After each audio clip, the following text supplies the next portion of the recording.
tuotestrategian 5 kompastuskiveä webinaariin. Mun nimi on Harri Pendolin.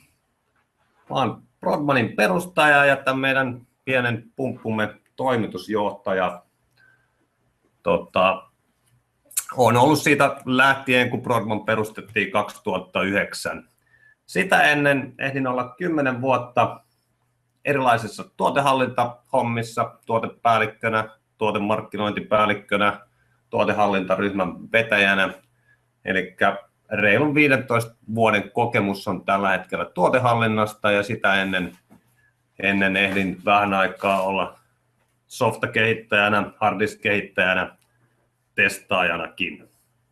Mitä me tällä hetkellä tehdään, niin konsultoidaan yrityksiä erilaisissa tuoteliiketoimintaan liittyvissä asioissa, eli lähtien ihan markkinamahdollisuuden kartoittamisesta, tuotesuunnittelusta, tuotteiden lanseerauksesta ja sinne ihan elinkaaren hallintaan asti.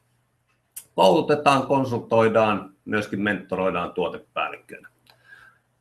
Ja mun henkilökohtainen tavoite on jatkuva oppiminen ja itse asiassa sitä tänään yritetään tässä, eli ensimmäinen kerta kun Prodmanin historiassa pidetään webinaari ja ensimmäinen kerta kun käytetään tätä Webinar on Air -ohjelmaa, että toivottavasti homma sujuu niin kuin Strömsössä. Jos ei, niin pahoittelun ensi kerralla paremmin. Sitähän se jatkuva oppiminen on.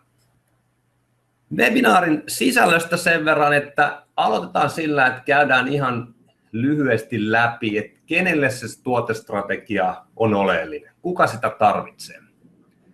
Sen jälkeen käydään läpi tuotestrategian 5 kompastuskiveä, ja nämä 5 kompastuskiveä on nyt semmoisia, mitä me ollaan poimittu sen pohjalta, mitä itse ollaan huomattu, että on tämmöisiä niin kuin oleellisia asioita. Eli ollaan saatu olla aika erilaisten yrityksen ja aika monen yrityksen tuotestrategian kanssa tekemisissä, joko suoraan tai epäsuorasti, esimerkiksi roadmapien teon kautta, ja ollaan huomattu, että tietyt asiat siellä toistuu. Eli ei ole mitään niin kuin tieteellistä pohjaa siihen, että nämä olisi juuri ne 5 kompastuskiveä, jotka aina on, mutta meidän kokemuksen mukaan.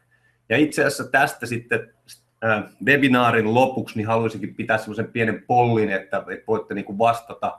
Teiltä ei jää mitään jälkeä, että kuka vastasi mitäkin, mutta kuitenkin pieni kysely, että kuinka oleellisia nämä teille oli nämä 5 asiaa.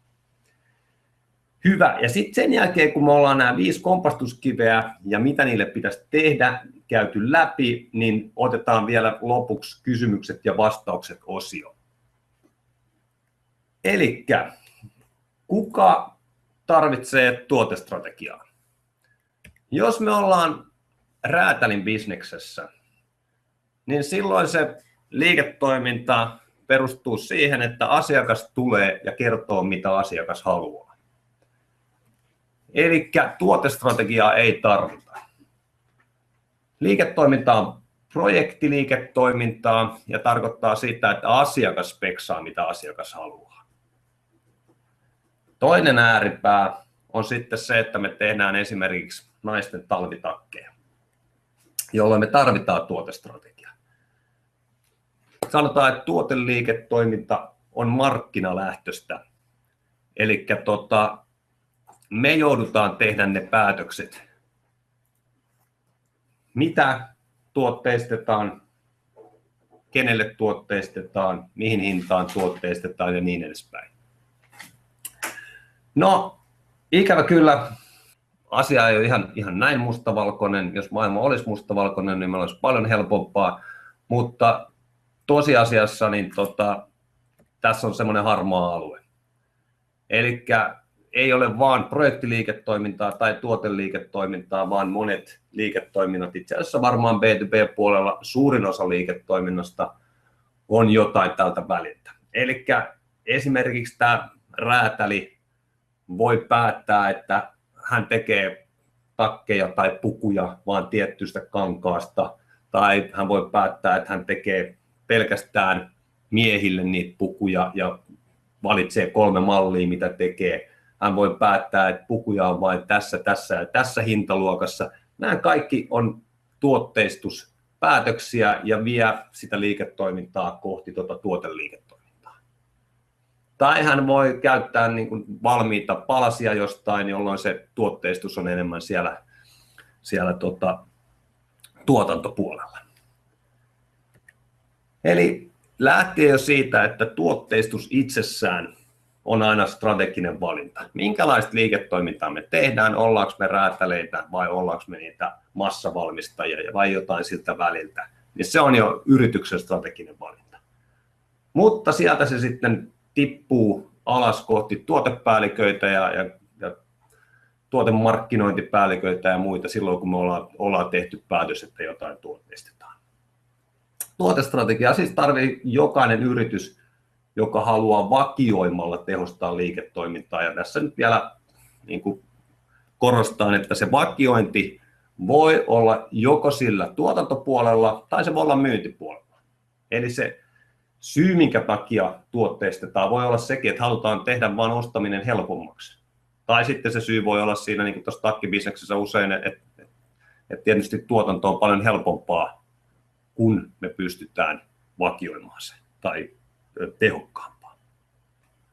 Ja nyt sitten siihen ensimmäiseen kompastuskiveen, joka on se, että strategia tulee johdolta, emme tarvitse tuotestrategiaa.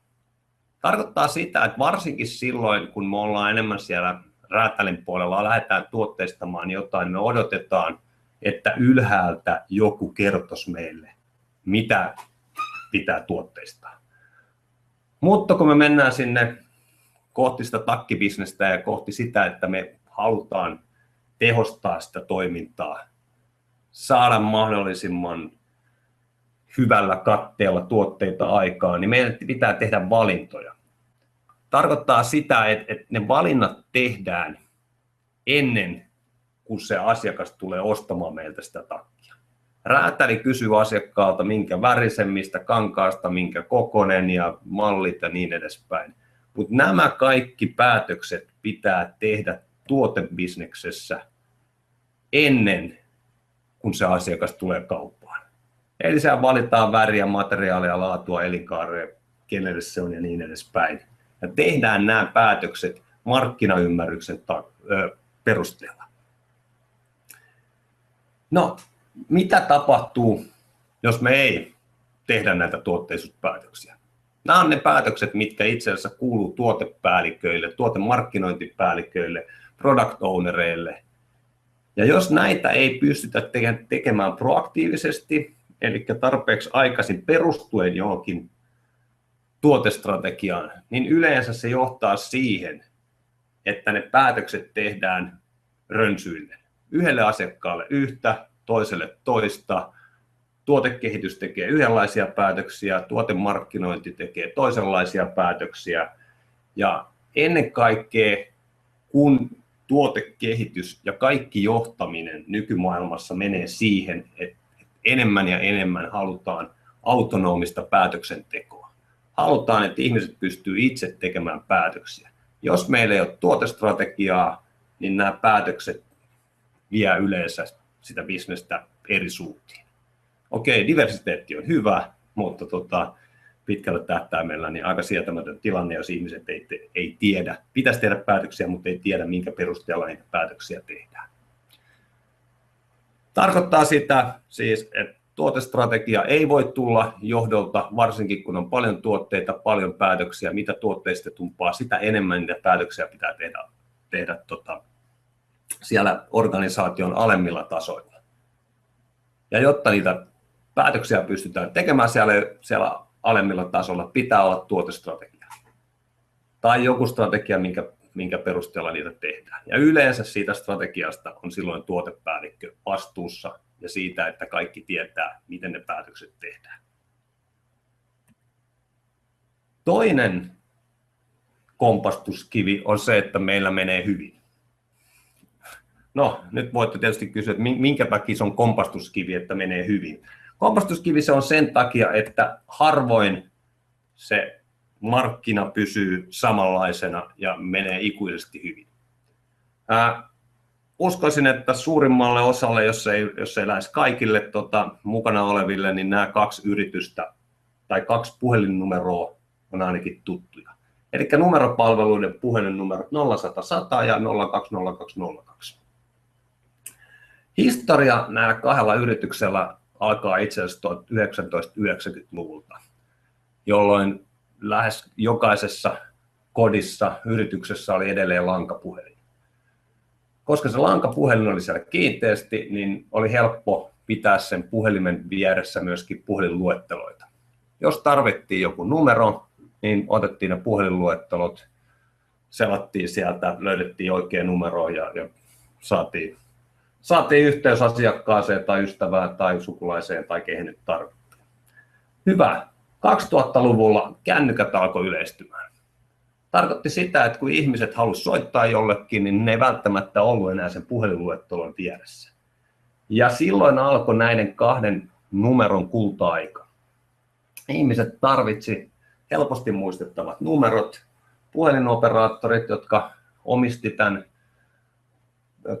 alkuperäisen 118 numeron, eivät osanneet tehdä liiketoimintaa sillä, vaan nämä vanhat jo siinä vaiheessa, kun oli lankapuhelimet, niin puhelinluettelobisneksessä olleet yritykset Fonecta ja Eniro tajusivat, ja näillä numeroilla tehtiin aivan älyttömästi rahaa. Mutta markkinat muuttuu. Tällä kertaa ne muuttui sen takia, että tuli älypuhelimet. Nämä numerot oli perinteisesti kohtalaisen kalliita, ja nyt kun älypuhelimet tuli, selaimien toiminnallisuus parani, niin ihmiset ei halunnutkaan enää maksaa näistä numeroista, vaan ne selasi sieltä internetistä, että mikä numero tiettyyn yritykseen tai tietylle ihmiselle alkoi käyttää internettiä hyväkseen, ja jo siinä vaiheessa oli niin kuin totuttu siihen, että internetissähän on kaikki ilmasta. Verkossa on kaikki ilmasta. 2010 Eniro oli Suomen 10-11 käydyin saitti. Fonecta ei löytynyt 100 suosituimman saitin joukosta. Mutta Eniro oli silti se, joka ei vaihtanut strategiansa tarpeeksi aikaisin.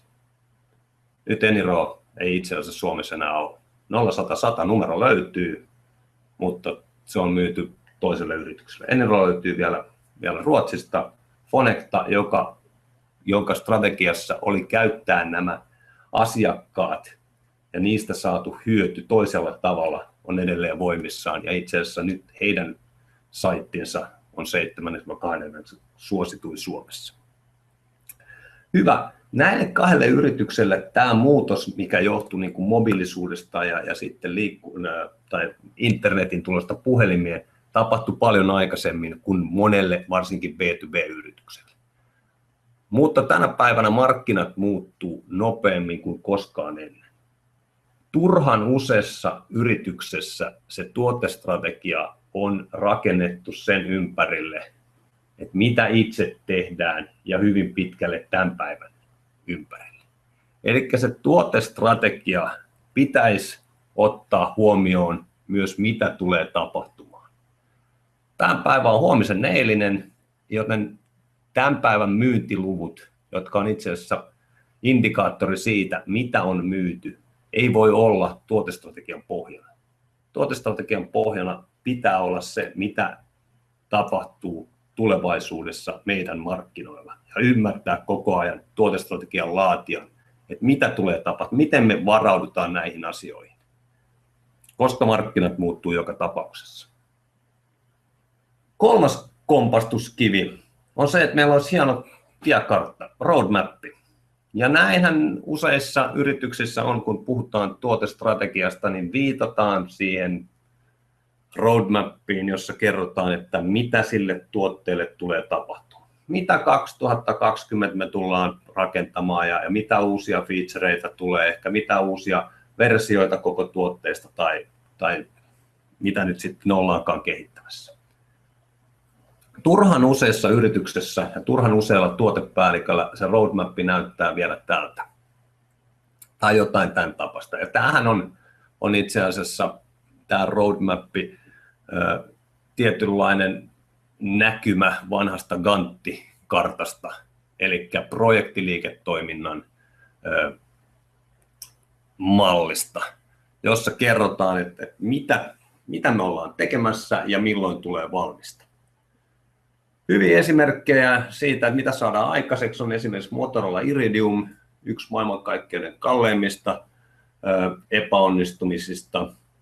Tultiin liian myöhään, ei ollut enää tarvetta muuta kuin aavikolla näille puhelimille, ja asiakkaita ei Osama Bin Ladenin lisäksi ollut enää kuin muutama tuhat muu.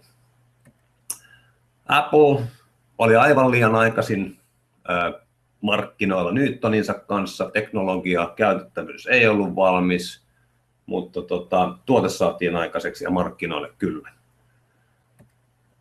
E-resepti Suomessa saatiin aikaiseksi, pienet apteekit, pienet lääkärit, aivan liian kallis heille, ei ole vieläkään lähtenyt kunnolla lentoon, tai nyt on ehkä lähtenyt, mutta meni vuosia ja vuosia, vaikka tuote sinänsä saatiin varmaan roadmapin kannalta aikaiseksi. Ja Windows Vista tietysti yhtenä hyvänä esimerkkinä, missä yritykset eivät halunneet sitä. Roadmap oli, tuote oli, korjasi ongelmia, mitkä toimittajalla ehkä oli, mutta mitä ne yritykset ei nähneet. Eli jälleen kun puhutaan tuotestrategiasta, niin pitäisi keskittyä siihen, että ei mitä ja milloin, vaan miksi näitä asioita tehdään. Eli tässä on nyt jonkunnäköinen hahmotelma roadmapista, mitä se voisi olla silloin, kun me ratkaistaan ongelmia ja näytetään, että mitä me saadaan aikaiseksi, kun me tehdään näitä asioita. Tarkoittaa sitä, että okei, varmastikin jokaiselle yritykselle tarvitaan se roadmappi tai se lyhyen aikavälin projektisuunnitelma, missä näytetään, että mitä tulee, mitä featureita, mitä versioita tulee ja milloin. Mutta se ei ole tuotestrategia. Se on se projekti näkymä siitä tuotekehityksen toimituskyvystä. Mutta sitten kun me mennään sinne pidemmälle aikavälille, missä markkinat muuttuu, missä tulee erilaisia tarpeita, ongelmia, niin me aletaan puhua siellä roadmap-tasollakin niistä. Eli strategia ja sitä seuraa tuote ja markkinointi. 4. kompastuskivi on se, että yritykset kuvittelee olevansa kaikessa hyviä. Tai tuotepäälliköt kuvittelee olevansa liiketoiminnassa, missä yhdellä tuotteella voidaan joko ratkoa kaikkien ongelmat, myydään sitä kaikille, tai sitten tehdään siitä jokaiselle jotain versioa. Päädytään tähän, eli suurin osa teistä varmaan nähnyt tämän kuvan tästä sveitsiläisestä linkkuveitsestä. Sveitsiläinen linkkuveitsi on ollut menestystuote, mutta missä vaiheessa sveitsiläiseen linkkuveitseen ei enää voi lisätä teriä? Kuinka monta on se sopiva määrä? Ja tämän saman ongelman kanssa varsinkin ohjelmistokehityksessä painiskelee useimmat yritykset. Koska käytettävyys alkaa kärsiä niin, että siitä tuotteesta tulee huonompi. Mitä meidän pitäisi ottaa siitä pois? Tai sitten tiettyjen tuotteiden osalta se ongelma on se, että me tuodaan lisää ja lisää versioita ja tehdään itse asiassa se ostaminen paljon vaikeammaksi. Eli lisätään joko toiminnallisuutta niin, että käyttäjän päänsäryksi tulee, että miten tätä pystyy enää käyttämään, tai sitten lisätään niitä versioita ja ostettavia itemeita sinne niin paljon, että ostaminen tulee aivan liian vaikeaksi. Tuotestrategiaan, kun se luodaan, niin ytimessä on sen tuotteen positiointi ja visio siitä, mihin ollaan menossa. No mitä se positiointi nyt ennen kaikkea tarkoittaa? Se tarkoittaa sitä, että meillä on kristallin kirkkaana se, että kuka se meidän kohderyhmä millekin tuotteelle on. Ja miten me erottaudutaan niistä kilpailijoista. Mikä se meidän erottautumistekijä on? Se voi olla joku tietty toiminnallisuus, se voi olla tietty hintapointti, se voi olla esimerkiksi se, että siinä ei ole jotain. Ja mitä sillä erottautumisella saavutetaan? Hyvä. Nämä on monella yrityksellä vielä, jopa B2B:ssä, ehkä vähän kesken, mutta jollain tavalla kunnossa. Mutta sitten kun me katsotaan sitä, että hyvä, tämä on meidän positio tänään. Nyt me ollaan kehittämässä tätä ja tätä. Niin mikä se positio on ja mikä se visio on siitä, että missä me ollaan 2 vuoden päästä, 4 vuoden päästä, 6 vuoden päästä, niin sitten alkaa olla isoja aukkoja. Eli se visio siitä, että mikä se meidän positio sillä markkinalla ja millä markkinalla on tulevaisuudessa ja ennen kaikkea miten me sen saavutamme. Mitkä on ne stepit esimerkiksi markkinaosuuksien, kannattavuuksien, asiakassegmenttien osalta, mihin me ollaan menossa, niin sitten alkaa tulla jo isoja käppejä. Viimeinen kompastuskivi on se, että tuotestrategia on siellä. Uskotaan, että onhan meillä tuotestrategia. Me ollaan käytetty tähän aikaa ja ollaan saatu tuotestrategia, mutta todellisuudessa sitä ei seurata tai kukaan ei tee asioita sen strategian perusteella. Ja yleisin syy on siihen, että okei, hyvä strategiaprosessi etenee niin, että siinä on strategia, strategialle on jonkunnäköiset tavoitteet, niitä tavoitteita pystytään mittaamaan ja sitten se mittaaminen itse asiassa ajaa sitä tekemistä. Nyt jos me napataan tästä strategiaprosessista mittarit pois, niin yhtäkkiä ne tavoitteet ei tunnukaan enää niin konkreettisilta. Jos on tavoitteet, joita ei millään lailla mitata, niin ei ne tunnu enää kovinkaan tärkeiltä tavoitteilta. Ja nyt on strategiassa ja tekemisessä näiden 2 välillä jo niin iso gäppi, että itse asiassa se tekeminenkään ei enää ole semmoista, että strategiasta ohjaisi. Eli jos meillä on pelkkä strategia, mutta ei ole siihen tavoitteita, ei ole siihen mittareita, niin aika harvoin se ohjaa sitä päivittäistä tekemistä. Vanha sanonta, sitä saat mitä mittaat, tarkoittaa sitä, että ilman mitattavia tuotestrategiatavoitteita, niin todennäköisesti se tekeminen tuotekehityksessä suuntautuu siihen, että minkälaisia tavoitteita siellä projekteille on asetettu, yleensä laadullisia, aikataulullisia, budjetäärisiä tavoitteita, jotka ei välttämättä ole millään lailla sidoksissa siihen tuotestrategiaan. Ja tietysti toinen on se, että myyntiähän mitataan aina.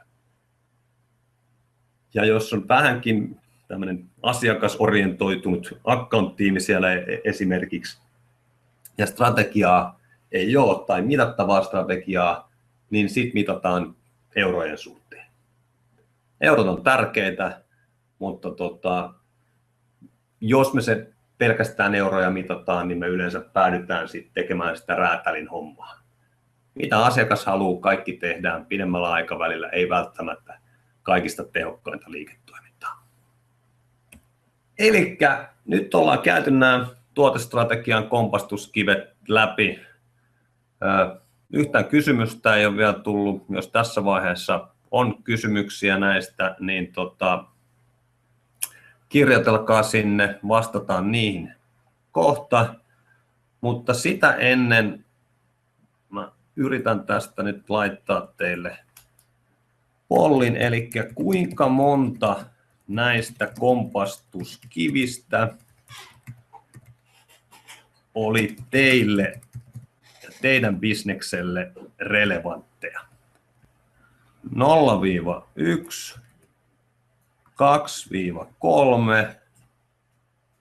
vai 4-5? Ja tämä ei siis tosiaan, teidän vastauksenne näkyvät kaikille, mutta niitä vastauksia ei mitenkään yksilöidä.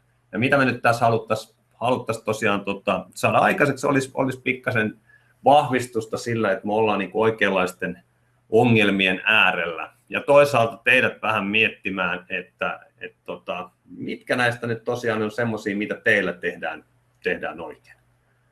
Onko niin, että odotetaan, että strategia tulee sieltä johdolta, eikä käytetä siihen aikaa tarpeeksi niin, että kaikki siellä ruohonjuuritasollakin ymmärtäisi, mikä se tuotestrategia on? Vai meneekö niin hyvin, että ei olla itse asiassa keskitytty siihen yhtään, että mihin me ollaan menossa? Onko tuotestrategia liian tuotekeskeinen? Ei ota huomioon mitään muuta kuin tuotteen kehittämisen. Onko ehkä positiointi ja visiointi vähän heikkoja, ei tiedetä kenelle ollaan tekemässä sitä ja mikä se segmentti, miten markkina muuttuu tulevaisuudessa, vai onko mahdollisesti niin, että tuotestrategia se on tehty ja laitettu kassakaappiin, mutta ei ole välttämättä niitä mittareita ja tavoitteita, millä sitä sitten seurattaisiin ja ohjattaisiin.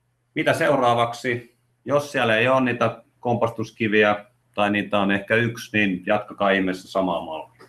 Jos siellä oli 2, 3, niin näihin tänä vuonna strategiakierroksella paino. Jos niitä oli 4-5, niin sitten varmaan itsekin huomasitte, että koko strategiaprosessi ehkä tänä vuonna pitäisi tehdä uudelleen tai perusteellisemmin aloittaa se koko strategiaprosessi ja siinä tapauksessa ehkä niin kuin jopa pyytää siihen apua. Eli tämä on tämmöinen kysymys, että oletteko havainneet jotain selkeitä eroja fyysisten tuotteiden ja palvelupainotteisten tuotteiden tuotestrategiaprosessien, kompastuskivien tai muiden semmoisten välillä? Ei, jos puhutaan ihan niin kuin strategiatasolla, niin totta kai jokaisella alalla on omia nyansseja ja eroavaisuuksia, mutta jos ajatellaan, että onko se ero siinä, että onko fyysinen tuote vai aineeton tuote, niin itse asiassa ei. Enemmän ne strategiaerot tulee siitä, että kuinka paljon niitä asiakkaita on. Eli voi olla, että on aineeton tuote, on vaikka palvelu, jota tuotetaan vain 5 asiakkaalle. Tai sitten tehdään jotain nosturia vaan 5 asiakkaalle. Niin nämä on niin kuin lähempänä toisiaan, kun sitten taas on vaikka SaaS-softaa, joka menee 2000 asiakkaalle, tai sitten jotain urheiluvälineitä, jotka menee 2000. Nämä on niin kuin lähempänä toisiaansa ja näissä on niin kuin omanlaisensa kompastuskiviä.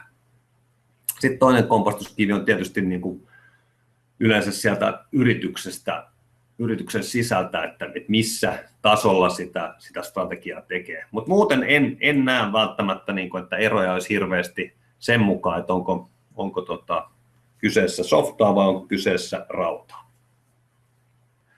Puhuit alussa siitä, miten tuotestrategia ei ole ylimmän johdon asia, mutta millä tasolla kilpailustrategia ja tuotestrategia keskustelua käydään.